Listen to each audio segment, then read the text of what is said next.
છે તમારું બધાનું દેશ અને દુનિયાના સૌથી મોટા અને તાજા સમાચાર વિડીયોમાં। તો આજના વિડીયોના અંત સુધી બન્યા રહેજો અને તેની પહેલાં જો તમે ચેનલ ઉપર ન હોય તો ચેનલને ખાસ સબસ્ક્રાઈબ કરવાનું ના ભૂલતા।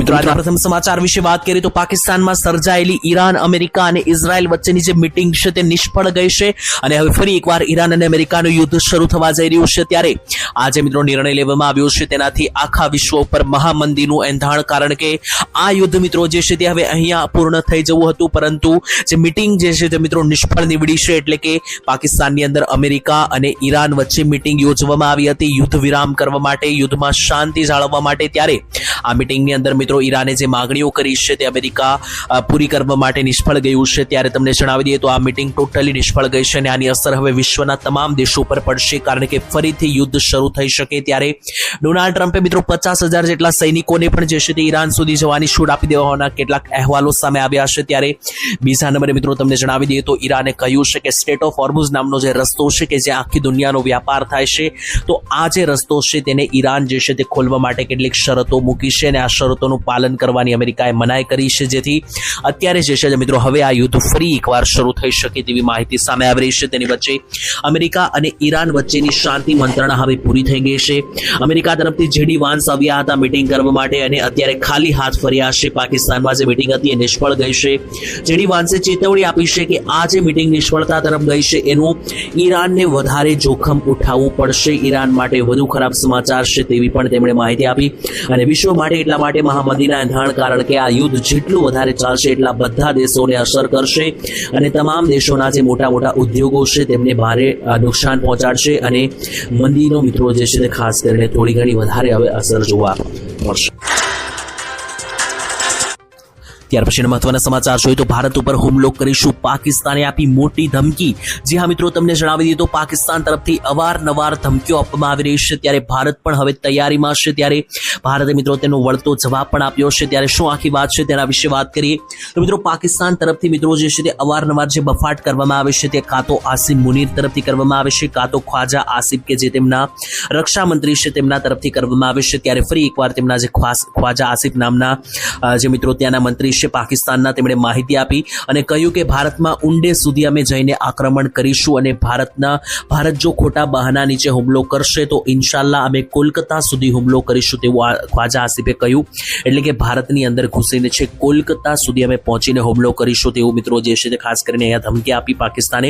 આનો વળતો જવાબ પણ મિત્રો આપ્યો હતો, ખાસ કરીને ભારતના જે રક્ષામંત્રી રાજનાથસિંહ છે તેમણે જણાવ્યું હતું કે આના પહેલા જ્યારે પાકિસ્તાને હુમલો કર્યો હતો ત્યારે ભારતે પાકિસ્તાનના 2 ટુકડા કરી નાખ્યા હતા અને હવે જો પાકિસ્તાન કોઈ પણ પ્રકારની મિત્રો કોઈ ભૂલ કરશે અથવા ભારત ઉપર હુમલો કરવાની કોશિશ પણ કરશે તો પાકિસ્તાનના કેટલા ટુકડા થાય તે હવે ખબર નથી તેવું મિત્રો જે છે તે જવાબ રાજનાથસિંહે ભારત તરફથી આપ્યો। ત્યાર પછીના મહત્વના સમાચાર જોઈએ તો સરકાર સુવિધા આપે છે પરંતુ ખેડૂતો જાણતા નથી, એટલા માટે લાખો રૂપિયાનું નુકસાન વેઠવાનો વારો આજો ખેડૂતોએ આવ્યો છે। આની જગ્યાએ જો ખેડૂતોને બધી યોજનાઓ વિશે યોગ્ય માહિતી હોય તો ખેડૂતોના પાક કદાચ આજે બચી ગયા હોત, કારણ કે છેલ્લા 10 થી 12 દિવસમાં મિત્રો ગુજરાતમાં ભારે વાવાઝોડા સાથે વરસાદો અનેક જિલ્લામાં આવ્યા છે અને આના કારણે ખેડૂતોના ઊભા પાક ખેતરોમાં તબાહ થઈ ચૂક્યા છે। પરંતુ જો ખેડૂતોને સરકારની એક યોજના છે તેના વિશે ખબર હોત તો આજે ખેડૂતોને આ નુકસાની ના ગઈ હોત। જે હા મિત્રો હું વાત કરી રહ્યો છું સરકારની પાક સંગ્રહ માળખા યોજના વિશે, જ્યાં મિત્રો સરકાર પાક સંગ્રહ માળખા યોજના ચલાવે છે, જેમાં સરકાર ખેડૂતોને ખેતરની અંદર જ ગોડાઉન બનાવવા માટે 2 લાખ રૂપિયા હવે તો આપે છે। પહેલા યોજનામાં 1 લાખ જ મળતા હતા, હવે 2 લાખ સરકારે આપવાની જાહેરાત પણ કરી દીધી છે। તો જો ખેડૂતોને આ પાક સંગ્રહ માળખા યોજના વિશે ખબર હોત તો ખેડૂતો અગાઉ જે છે તે મિત્રો સરકારની આ 2 લાખ રૂપિયાની યોજનાનો લાભ લઈને ખેતરની અંદર ગોડાઉન બનાવી શકે અને તમામ પાકો જે છે તે ગોડાઉનમાં પહોંચાડી દીધા હોત તો ખેડૂતોને આ લાખો રૂપિયાનું નુકસાન ના ગયું હોત। તો ખેડૂતો સરકારની જે યોજનાઓ છે તેના વિશે અમે અવારનવાર આવી રીતના માહિતી આપતા હોઈએ છીએ, તો એના માટે ચેનલ સાથે સબસ્ક્રાઇબ કરીને જોડાયેલા રહેજો। અને ખાસ જેટલા પણ ખેડૂતોએ પાક સંગ્રહ સ્ટ્રક્ચર યોજના અંતર્ગત 2 લાખ રૂપિયાની સહાય મેળવીને ગોડાઉન બનાવ્યું છે તેમને વધારે નુકસાન ગયું નથી, કારણ કે તેમના પાકો ઓલરેડી ગોડાઉનમાં મૂકેલા હતા।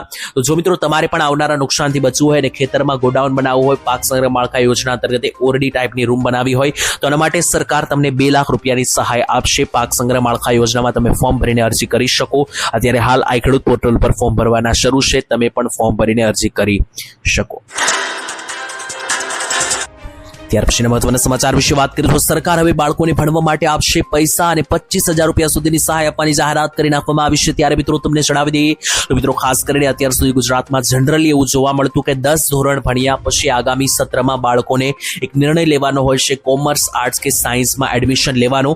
ત્યારે મિત્રો જે પણ બાળકો સાયન્સમાં એડમિશન લેશે તે આગળ જઈને ડોક્ટર કે એન્જિનિયર બને છે, એટલે કે આગળ જઈને મિત્રો વધારે ડિગ્રી તરફ આગળ વધે છે અને જનરલી મિત્રો આમાંથી 90% જેટલા લોકો સાયન્સ તરફ આગળ વધતા નથી અને મોટા ભાગના લોકો કોમર્સ તરીકે ચૂઝ કરી લેશે વિષય, કારણ કે મિત્રો ઘરની પરિસ્થિતિ એવી હોતી નથી કે સાયન્સ તરફ આગળ વધે, કારણ કે સાયન્સની અંદર મિત્રો ફી 2 લાખ રૂપિયા સુધી હોય છે શાળાની અંદર, જ્યારે કોમર્સની અંદર ફી મિત્રો 50,000 ની અંદર હોય છે। પરંતુ આના માટે સરકાર હવે યોજનાની જાહેરાત કરી છે, કારણ કે જે પણ બાળકો આગળ ભણવા માંગે છે સાયન્સ ફિલ્ડની અંદર, જેમાં સાયન્સ, ટેકનોલોજી, એન્જિનિયરિંગ અને વૈજ્ઞાનિક મિત્રો પદ્ધતિથી આગળ ભણવા માંગે છે અને જો પૈસાની અછતથી મિત્રો તેમનું ભણતર ના અટકે એટલા માટે સરકાર એક યોજના ચલાવે છે। ગુજરાત સરકારે સ્ટેમ એટલે કે વિજ્ઞાન, એન્જિનિયરિંગ, ટેકનોલોજી અને મેથ્સમાં ભણેલા લોકોને નમો સરસ્વતી યોજનાની સ્કોલરશિપ યોજના જાહેર કરી છે અને આ નમો સરસ્વતી યોજના અંતર્ગત સરકાર 250 કરોડ રૂપિયા પણ ફાળવ્યા છે અને આ સમયની અંદર સરકાર 25,000 રૂપિયાની સહાય આપશે, કારણ કે બાળકોએ આગળ વિજ્ઞાન અને ટેકનોલોજીની અંદર ભણતરની તરફ આગળ વધવું હોય અને ફીના પૈસા હોય તો ટેન્શન લેવાની જરૂર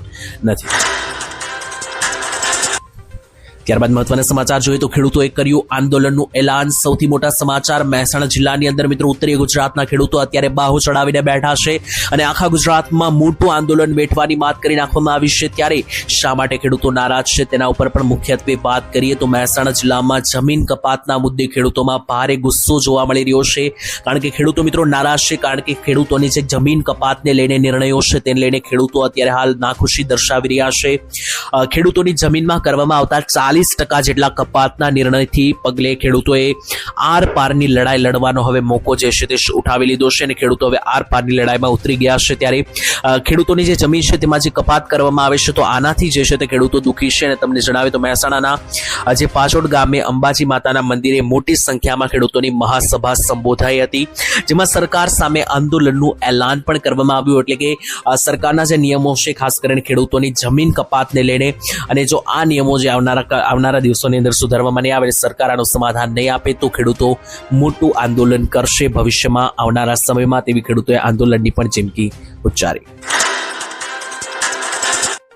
ત્યાર પછીના મહત્વના સમાચાર જોઈએ તો ભવિષ્યમાં નોકરીઓ ખતરામાં। સૌથી મોટા સમાચાર એઆઈ અને રોબોટિક્સ વિશે ઘણી બધી વાતો થઈ રહી છે, ત્યારે એઆઈ મોટા પાયે ક્રાંતિ લાવશે આનો નમૂનો સોશિયલ મીડિયા ઉપર અત્યારે હાલ દેખાવા લાગ્યો છે, કારણ કે સોશિયલ મીડિયા ઉપર વાયરલ થઈ રહેલા વિડીયોમાં એક રોબોટ જે છે મિત્રો ખેતરમાં મજૂરી કરતો જોવા મળ્યો છે। ત્યારે મિત્રો તમને જણાવી દઈએ તો અત્યારે જે ગતિએ વિજ્ઞાન અને ટેકનોલોજી આગળ વધી રહ્યું છે તે મુજબ હવે આવનારા સમયમાં જે છે તે આની ક્રાંતિ એટલી વધી જવાની છે કે લાખો લોકોની નોકરીઓ ખતરામાં આવી શકે। જે પણ લોકો મિત્રો પહેલા ઓનલાઈન મિત્રો નાની મોટી નોકરીઓ કરતા હતા, ગ્રાફિક ડિઝાઇનિંગ જેવી તેમની નોકરીઓ અત્યારે ઓનલાઈન મિત્રો રોબોટ ખાઈ ચૂક્યું છે અને આવનારા સમયમાં મિત્રો જે છે તે મોટા ભાગના લોકોની પણ નોકરી છીનવાઈ શકે, કારણ કે આ રોબોટ રસોડામાં રસોઈ પણ કરી શકે છે અને કોઈ પણ પ્રકારની ખેતીનો મિત્રો મજૂરી જેવા કામો છે તો આ પ્રકારે ખેતીની અંદર ખેતરમાં પણ રોબોટ કામ કરી શકે છે, તમારી ગાડી પણ ચલાવી શકે છે અને તમારા બાળકોની સાર સંભાળ પણ રાખી શકે છે। જો તમે ઘરે ના હોય તો આ પ્રકારના કામો રોબોટ આરામથી કરી શકે છે અને ભવિષ્યમાં રોબોટને કારણે જે છે મિત્રો ખાસ કરીને ઘણા બધા લોકોની નોકરી ઉપર ખતરો છે તેવું જણાવવામાં આવ્યું હતું। બિલ ગેટ્સ કે જે અત્યારે દુનિયાના સૌથી વધારે પૈસાવાળા લોકોની લિસ્ટમાં બીજા નંબરે આવે છે, તેમણે પણ ભવિષ્ય માટે ખતરો ગણાવ્યો હતો, કારણ કે આજે રોબોટ વિજ્ઞાન અને ટેકનોલોજી આગળ વધી છે, આ ભવિષ્યમાં માણસ માટે પણ ખતરો સાબિત થઈ શકે। ત્યાર પછીના મહત્વના સમાચાર જોઈએ તો વીમાને લઈને સૌથી મોટા સમાચાર આવી રહ્યા છે। તો જો મિત્રો તમે પણ વીમો લીધેલો હોય, હેલ્થ ઇન્સ્યોરન્સ કે ટર્મ ઇન્સ્યોરન્સ લીધો હોય, એટલે કે મિત્રો તમને જણાવી દીધું વીમાને લઈને જે સમાચાર છે મધ્યમ વર્ગના લોકોને ફાયદો કરાવનારા સમાચાર છે। મિત્રો તમે જાણો છો કે ઘણા બધા હેલ્થ ઇન્સ્યોરન્સ અને ટર્મ ઇન્સ્યોરન્સ લેશે, એટલે કે વીમા પોલિસી લેશે, જેમાં તમારે કેટલું પ્રીમિયમ ભરવાનું હોય છે અને તમારો વીમો પાકે ત્યારે મિત્રો તમને પૈસા મળે છે। જેમ કે હેલ્થ ઇન્સ્યોરન્સની અંદર મિત્રો તમારે કેટલું પ્રીમિયમ ભરવાનું રહેશે અને પ્રીમિયમ મિત્રો તમે ભરશો ત્યાર પછી તમારા ઘરમાં કોઈ પણ પ્રકારની ઇમરજન્સી આવે સારવારમાં, હોસ્પિટલોમાં, તો એ બિલ જે છે તે વીમા કંપની ભરશે।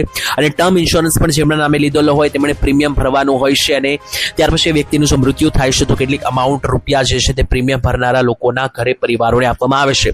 પરંતુ આ જે વીમા પોલિસી તેની અંદર ઘણી બધી મનમરજી ચાલતી હતી, કારણ કે ઘણી બધી હોસ્પિટલોમાં પણ મિત્રો એવું થતું કે જે વ્યક્તિ વીમા સાથે દાખલ થયેલો હોય એ વ્યક્તિને વધારે દિવસ હોસ્પિટલમાં રાખવામાં આવતા વીમા કંપની પાસેથી પૈસા પડાવવા માટે, અને જે લોકો રોકડા પૈસા આપવાના હોય તેમને તરત રજા આપી દેતા હતા. આવી પરિસ્થિતિ જોવા મળતી હોય છે. અને આને લઈને IRDAI કે જે નવી કમિટી છે સૌથી મોટી હોસ્પિટલ ટેરિફની લઈને, તો આને લઈને મિત્રો જે છે તે બેઠકો પણ બોલાવવામાં આવી અને હોસ્પિટલમાંથી રજા મળ્યા પછી 4-5 કલાક માત્ર TP અને ઇન્સ્યોરન્સ કંપનીની મંજૂરીની રાહ જોવામાં વીતી જાય છે. આ બધા મુદ્દાઓ પર મિત્રો ચર્ચા કરવામાં આવી છે અને વીમા કંપની આના ઉપર ધ્યાન આપશે, અને જેથી કરીને લોકોને ભવિષ્યમાં કોઈ પ્રોબ્લેમ ના થાય.